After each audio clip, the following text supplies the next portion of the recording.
আসসালামু আলাইকুম। শুভ সকাল। সকাল সকাল রান্না করতে চলে আসলাম।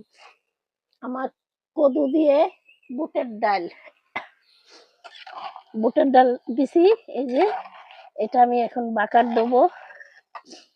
আর এই যে কলমি শাক, একটা আলু কেটে দিছি আর ২-৪টা কাঁঠালের বিচি কেটে দিছি, দিয়ে আমি এটা ভাজি করব। এই কলমি শাকটা আমার পাশের বাড়ি অন্তুর আম্মা দিছে একাটি, এই জন্য এর সাথে আমি একটু আলু আর কাঁঠাল বিচি মিক্সড করছি, কমে যাবে তো এই জন্য। আমি এখন রান্না চড়াই দিচ্ছি।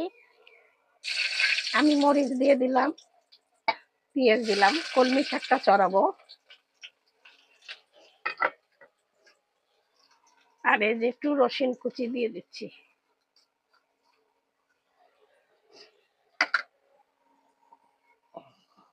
আজকে আমাদের মাছ মাংস নাই, এটাই আমাদের খাবার। ভাই বোনেরা, আপনাদের কাছে যদি ভালো লেগে থাকে লাইক কমেন্ট শেয়ার করবেন, আমার পাশে থেকে। আমি আর ভিডিওটা দেখাবো না, এখানেই শেষ করে দিচ্ছি। আল্লাহ হাফেজ।